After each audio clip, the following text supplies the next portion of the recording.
आतंकवाद से आज पूरी दुनिया जूझ रही है। हर एक कंट्री, हर एक देश, हर एक स्टेट आतंकवाद के चपेट में।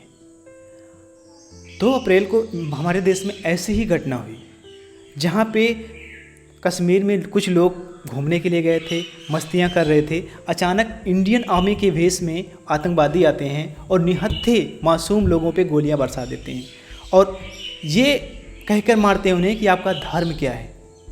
उनका पैंट उतरवाते, उनको नंगा करते और देखते कि उनका खतना हुआ है या नहीं, कलमा जानते हो या नहीं। जो नहीं जानता मार देते। वो ज़रा सा भी नहीं पूछते कि आप यादव हो, सिख हो, ब्राह्मण हो, कौन सी जात हो। सिर्फ इतना पूछते कि आप मुसलमान हो या नहीं हो। जरा सोचो, आपका धर्म पूछ करके आपको गोली मारी जा रही है और फिर भी आपको ये लगता है कि कोई भी धर्म आतंकवाद नहीं होता, आतंकवादी का कोई धर्म नहीं होता। दुनिया में लगभग 150 से भी ज़्यादा टेररिस्ट ग्रुप एक्टिव हैं और सब किस धर्म से हैं? वो सब इस्लाम से हैं। मैं ऐसा नहीं कह रहा कि पूरा इस्लाम गलत है। दुबई कितना खूबसूरत शहर है, कितना खूबसूरत देश है। जो इस्लाम जहाँ से शुरू हुआ वहाँ पे तो चीज़ें नहीं हैं। वहाँ पे बड़े ही प्रेम से लोग रहते हैं, वहाँ पे शांति रहते हैं। वो कौन सा इस्लाम है? और जो ये टेररिस्ट लोग फॉलो करते हैं, जो निहत्थे लोगों को मारते हैं, जो अपनी मर्दानगी दिखाते हैं, ये किस तरह का इस्लाम है? अगर आप हिंदू हो तो ये वीडियो आपके लिए इतना ज़रूरी है, इतना, और अभी आपके लिए कुछ भी नहीं। हो सकता है आप अपने दिनचर्या की ज़िंदगी में बिजी हो, आप मेट्रो में देख रहे हो मेरी वीडियो, कहीं भी देख रहे हो, आप सोच रहे हो कि मुझे कार खरीदना है, घर खरीदना है और बहुत कुछ आगे बढ़ना है। लेकिन किसके लिए? बच्चों के लिए, अपने लिए? लेकिन ज़रा सोचो, आज भारत के 29 राज्यों में से 28-29 राज्यों में से 9 राज्यों में हिंदू माइनॉरिटी में आ गए हैं। जहां पूरे हिंदू हुआ करते थे, आज माइनॉरिटी आ गए हैं। पिछले 1200 साल में पूरा भारत आधा हो गया है, मुट्ठी भर हो गया है। जहां कांधार से लेकर कन्याकुमारी तक पूरा भारत का राज था। रामायण में देखो, पूरा भारत है। आर्यावर्त एक विशाल साम्राज्य हुआ करता था, जो अयोध्या से राजा दशरथ ऑपरेट करते थे। आज वही भारत ज़ीरो हो गया। और इसकी शुरुआत किसने की? अशोक ने। जो अशोक देखते हो, उन्होंने अपना हथियार उठाना छोड़ दिया। इसके बाद में भारत धीरे धीरे कटता हुआ चला गया। और जितने भी भारत के हिस्से हुए हैं, वो सब के सब इस्लामिक देश बने हैं। चाहे वो पाकिस्तान हो, बांग्लादेश हो, या फिर वो अफ़गानिस्तान हो, बलूचिस्तान हो, या फिर कोई सा भी जो आसपास की सीमाओं में लगे हुए हैं, ये सब के सब भारत के हिस्से रह चुके हैं। अगर आज आपने नहीं जागा, आप नहीं जागे, ज़रा सोचो आपके भाइयों को जिसके घर में ऐसा हुआ है कि कोई घूमने के लिए जा रहा है, एक नई जिसकी शादी हुई है और वो अचानक गया और मर गया। आपको लग रहा है हाँ ठीक है, ऐसा होता रहता आतंकवादी। नहीं भाई, धीरे धीरे दीमक की तरह आपके घर में, हमारे घर में घुसने की कोशिश कर रहे हैं। जो बड़ी बड़ी बिल्डिंग्स बना रहे हैं, घर बना रहे हैं, उसका कोई मतलब ही नहीं निकलेगा अगर आपने आज संगठित होकर इस पर एक्शन नहीं लिया। आज भारत सरकार ने बहुत अच्छा कदम उठाया है कि जितने भी इमिग्रेंट हैं पाकिस्तान के, जो लोग टूरिस्ट वीज़ा पे आए थे, जो 5 दिन के लिए आए थे, 10 दिन के लिए आए थे, और भारत में रह गए, रुक गए और उस जाने का नाम नहीं ले रहे। कोई 10 दिन के लिए आया और 15 साल हो गया। किसी भी देश में जाकर तो देखो, 1 घंटे के लिए अगर आपका वीज़ा एक्सपायर हो जा रहा है, उसके बाद आप वहाँ नहीं रह सकते हो, आपको रिन्यू कराना पड़ेगा। अगर आप नहीं कर रहे तो आपके ऊपर फाइन लगेगा। अगर आप उसके बावजूद भी अगर आप वहाँ से नहीं निकल रहे हो तो आपको सीधा जेल में डाल दिया जाएगा और आप हमेशा हमेशा के लिए उम्र कैद की सज़ा भुगतेंगे। लेकिन उनके देश में नहीं रह सकते। डोंकी फिल्म है शाहरुख खान की। जो लोग इमिग्रेंट जो कनाडा में जाके घुसते हैं, उनके साथ क्या हाल होता है। अभी जो डोनाल्ड ट्रंप ने किस तरह से भारतीयों को उनके हाथों में उनके पैरों में बेड़ियां बांध करके उन इमिग्रेंट भारतीय लोगों को वापस किया, जो लोग बिना वीज़ा के रह रहे थे। आज पूरे भारत में लगभग 5 लाख से ज़्यादा 5 लाख से ज़्यादा महिलाएं ऐसी हैं जो किसी पाकिस्तानी मर्द से शादी की हुई हैं। और ऐसा रिसर्च में है कि हर महिला के लगभग 6 से लेकर 12 बच्चे तक हैं। 5 से नीचे किसी की है ही नहीं। यानी ज़रा सोचो, और उनकी उम्र लगभग 35 से लेकर 65 साल के बीच की है। यानी कि पूरी ज़िंदगी वो भारत में तो एक टूरिस्ट बन के आई और रहने लगी, शादी हो गई, सब कुछ हो गया और आज यहीं पे हैं। 5 लाख महिलाओं की अगर एवरेज बच्चे 5 मानो तो 25 लाख ऐसे भारतीय हैं ऐसे पाकिस्तानी बच्चे हैं जिनके पिता पाकिस्तानी हैं लेकिन वो भारत में रह रहे हैं। ज़रा सोचो, वो इस्लाम है, वो इस्लामिक हैं, और उनके माइंड में मानसिकता क्या होगी? भारत को बर्बाद करना, भारत को नस्तो नाबूद करना, हिंदुओं के खिलाफ मोर्चा लगाना, उनको मार देना, काट देना। जहाँ जहाँ पे इन मुसलमानों की आवाज़ी ज़्यादा है वहाँ पे देखो आज किस तरह से हिंदुओं के साथ अत्याचार हो रहा है। आप न्यूज़ पढ़ते हो, आर्टिकल्स पढ़ते हो, इस बात को गहराई से लो। अचानक बहुत सारे लोग अगर आपके घर पे, आपके एरिया में अगर हल्ला बोल देंगे, जो आप अभी कमा रहे हो पैसे, घर बना रहे हो, गाड़ी ले रहे हो, लाइफ स्टाइल सोच रहे हो, कहाँ जाएंगी वो? पाकिस्तान में देखो, जो हिंदू रहते थे आज़ादी के समय लगभग 21% थे, आज कितने हैं? लगभग 2%, 1% के बराबर नहीं है। पाकिस्तान में, बांग्लादेश में, ऐसे हर जगह। आपको पता है एक इस्लाम में एक तहरूफ नाम का एक खेल होता है, उसके बारे में आज शायद आप नहीं जानते हैं। तहरूफ खेल ऐसा खेल होता है कि जहाँ मुसलमानों की आबादी ज़्यादा होती है और जो हिंदुओं की आबादी कम होती है, तो जो हिंदू की लड़की 13 साल से 12 साल की होती है या 13 साल की होती है, तो मस्जिद से एक आवाज़ आती है, जाओ हिंदू की लड़की है उसे पाक करो। तो 10-12 जो लोग जाते हैं, कट्टरपंथी जाते हैं और वहाँ से घर से खींच के निकालते हैं उस बेटी को।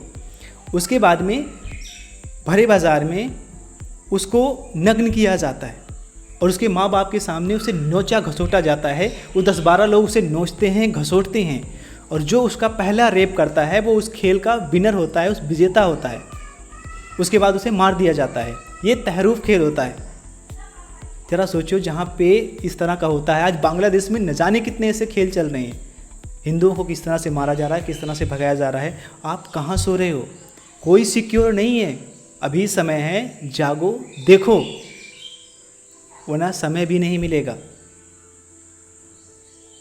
एक कम्युनिटी बिल्ड करो अपनी। मैं यादव हूँ, मुझे पता है मेरी हदें, मुझे पता है कितने लोग हैं कितने नहीं। हम किसी को मारने की बात बिल्कुल नहीं करें। आप जाओ किसी को मानो या किसी इस्लाम के लोगों को गाली दो, नहीं, इस्लाम गलत नहीं है।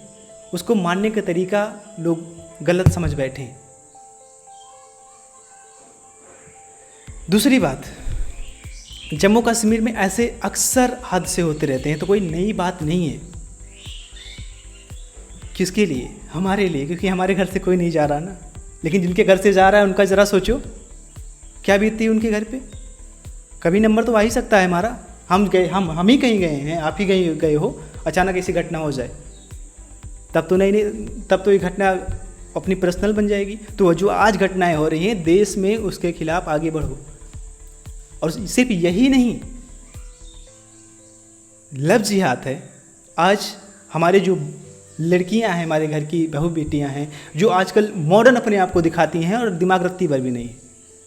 प्यार के चक्कर में कोई भी हंस के बोल दे, कोई भी मुस्कुरा के बोल दे, कोई सा भी लड़का हो, कैसा भी हो, तुरंत वो निकल जाएंगे उसके साथ। उसके बाद उनका बलि करके फ्रिज में बंद कर दिया जाता है। प्यार मोहब्बत का खेल खेलना है, ढंग से खेलो, अपने दिमाग को लगा करके, वरना बहुत बुरा हो जाएगा, बहुत सब कुछ खराब हो जाएगा। प्यार जैसा कुछ नहीं होता इस दुनिया में। आप किस वहम में जी रहे हो? प्यार जैसा कुछ भी नहीं होता। सच्चा प्यार, झूठा प्यार कुछ नहीं होता। सिर्फ इमोशंस हैं, भावनाएं हैं। साइंस की नज़र से देखोगे कुछ नहीं है, सिर्फ भावनात्मक चीज़ें हैं। आपके 12 साल से लेकर इंसान बड़ा होता है, 20 साल तक, क्या लड़की हो लड़का हो, कितने अफेयर्स हो जाते हैं। कोई आता है जाता, कोई फ़र्क पड़ता है? कोई फ़र्क नहीं पड़ता। पूरी दुनिया में चाहे ISIS हो जाए, चाहे लश्कर तैयबा हो जाए, ऐसे न जाने कितने आतंकवादी संगठन हैं। और किस धर्म से जुड़े हैं? इस्लाम से। ये इस्लाम के जो सुपीरियर्स हैं, जो मानने वाले हैं, जो जीते हैं, उनकी जिम्मेदारी है कि इस गंदगी को, जो लोगों के ऊपर ये इस तरह के जुल्म करते हैं, उनको हटाना। लेकिन वो लोग कुछ कर ही नहीं रहे हैं। वो अपने में मस्त हैं। मेरा पीसफुल कम्युनिटी है। पीसफुल कम्युनिटी है, इतनी दुनिया में दंगे क्यों हो रहे हैं? आज पाकिस्तानी हैं, दुनिया के किसी भी देश में जाएं, इनको सिर्फ आतंकवादी ही समझा जाता है। एयरपोर्ट पे जाओ, इनका नंगा करके तलाशी लिया जाता है। लोग बगल बैठने से भी डरते हैं। क्यों? इसके पीछे वजह क्या है? इनकी इमेज इतनी ज़्यादा ख़राब हो गई है। दुनिया में सबसे ज़्यादा आतंकवादी संगठन अगर कोई कहीं चलता है तो पाकिस्तान में चलता है, और सबसे कम या फिर ना के बराबर कहीं चलता है तो वो दुबई में है। फिर ऐसा क्यों?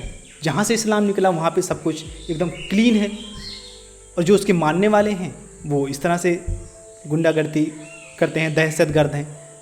क्यों भाई? वो इस्लाम अलग है और इस्लाम अलग। मैंने बात किया वहाँ के लोगों से, दुबई के लोगों से, उन्होंने कहा कि सिर्फ ये इस्लाम को दिखाते हैं कि वो इस्लाम मानते हैं, जबकि वो इस्लाम को मानते नहीं हैं। और उनके जो शेख हैं साफ साफ उन्होंने क्लियर भी कहा कि जो इस्लाम सिर्फ दुबई वालों का है, आप ज़बरदस्ती कन्वर्ट हुई हो इस्लाम में, इसलिए आप मानते हो, आप ओरिजिनल मुसलमान नहीं हो। ऐसा होता है कि जैसे एक छक्का एक स्त्री से ज़्यादा मटक के चलता है, ऐसे ही हाल है कि जो असली मुसलमान हैं वो बड़े शांति से रहते हैं, जो नकली हैं वो ज़्यादा अपने आप को दिखाते हैं कि हम बहुत कट्टरवादी हैं। ऐसे ही न जाने कितने आतंकवादी घटनाएं हमारे देश में हो चुकी हैं और उस पर कोई बात नहीं करता। कोई धर्म खराब नहीं होता है, मैं भी जानता हूँ, लेकिन उसको जो तालीम दी जाती है उसको देने का तरीका क्या होता है? शुरू से मदरसे में बच्चों के माइंड में ये डाल दिया जाता है कि जो इस्लाम के मानने वाले हैं उनको छोड़ करके, चाहे वो सिख हों, चाहे वो हिंदू हों, चाहे वो क्रिश्चियन हों, चाहे जो हों, वो सब काफिर हैं। काफिरों को जहाँ देखो वहाँ मार दो। ये हर बच्चे के माइंड में होता है, और ऐसा मैं नहीं कह रहा, ऐसे जाने कितने लोगों ने इंटरव्यू लिया है, उन सब ने ऐसा कहा है। अभी समय है, एक संगठन में आ जाओ, जुड़ो, एक होकर रहो। 100 करोड़ हो, 100 करोड़, कोई कम नहीं होता। बर्मा में एक मुट्ठी सा देश है, रोहिंग्या मुसलमानों को निकाल के फेंक दिया। क्यों? वहाँ पे ऐसे ही दहशत गर्दी थी। मैं किसी को निकालने की बात नहीं कर रहा कि आप जाओ वहाँ जाओ, ऐसा नहीं, लेकिन ढंग से रहो, अपना धर्म में अपने घर में सीमित रखो। दुनिया में ऐसा पहली बार हुआ है कि किसी धर्म के बेस पे कोई देश बना है, वो है पाकिस्तान। और आज पूरी दुनिया में भिखारियों की जैसी हालत अगर किसी की है तो है पाकिस्तान की। अगर धर्म में इतनी ताकत होती, पाकिस्तान आज दुनिया का सबसे सुपीरियर देश होता, सबसे ज़्यादा वैभवशाली, सबसे ज़्यादा चीज़ें होती उसमें। लेकिन आज क्या है? सबसे ज़्यादा गिरा हुआ देश है। कोई धर्म देश को आगे नहीं बढ़ाता है। वहाँ का व्यवसाय, वहाँ का कल्चर, वहाँ का जो तरीका है, वहाँ पे किस तरह से इंपोर्ट एक्सपोर्ट होता है, किस तरह से प्रोडक्ट इस्तेमाल होते हैं, किस तरह की लोगों की सोच है, एजुकेशन, ये सारी चीज़ किसी देश को आगे बढ़ाता है, धर्म नहीं। हिंदुओं, अभी समय है, सुधरो, जागो, गर्व से कहो हम हिंदू हैं। जो भी चीज़ें अगर हैं, आप पूरी दुनिया में किसी को देखो जो आप जितने जानते हो सुपर टैलेंटेड, सुपर पावर है उनकी माइंड में, जब उन्हें वास्तव में कुछ खोजना होता है अपने अंदर, तो एंड में कोई धर्म नहीं पहुंचता। सिर्फ वो उन्हें मजबूरन हिंदू धर्म की सहायता लेनी ही पड़ती है। उन्हें योग, उन्हें मेडिटेशन, ये सब कुछ सीखना पड़ता है, वो सब हिंदू धर्म के अनुसार। कोई सा हो, चाहे आरिफ सर हों या फिर डॉक्टर APJ अब्दुल कलाम हो। डॉक्टर APJ अब्दुल कलाम ने जो पहली जो मिसाइल बनाई थी, उन्होंने पता है कि क्या पढ़कर बनाया था कि भगवान श्री कृष्ण चक्र चलाते हैं और जाके उनके दुश्मन के पास रुक जाता है और पूछते हैं कि क्या तुम सुधरोगे या नहीं। वो नहीं सुधरता तो वहीं मार देते हैं, अगर सुधर जाता है तो वापस आ जाते हैं। तो कोई ऐसे ही डेडिकेटेड मिसाइल बनाई जाए कि जो दुश्मन के पास तक जाए और उससे पूछा जाए कि क्या आप सुधरोगे या नहीं, और अगर नहीं मानते तो हम मार दो वरना वापस ले लो। इसके बाद जाके उनके माइंड में यहाँ से आया था। समझो, पूरी दुनिया में जितने भी आप किसी भी इंसान के बारे में सोच लो जो कि आप समझते हो बहुत टैलेंटेड है, बहुत जानकार है, वो कहीं ना कहीं हिंदू धर्म से जुड़ा ही हुआ है। अपने धर्म को पढ़ो, अपने धर्म में भी ताकतवर बनना है, लड़ना है, सब कुछ तो सिखाया गया है, आप क्यों नहीं करते? राम राम।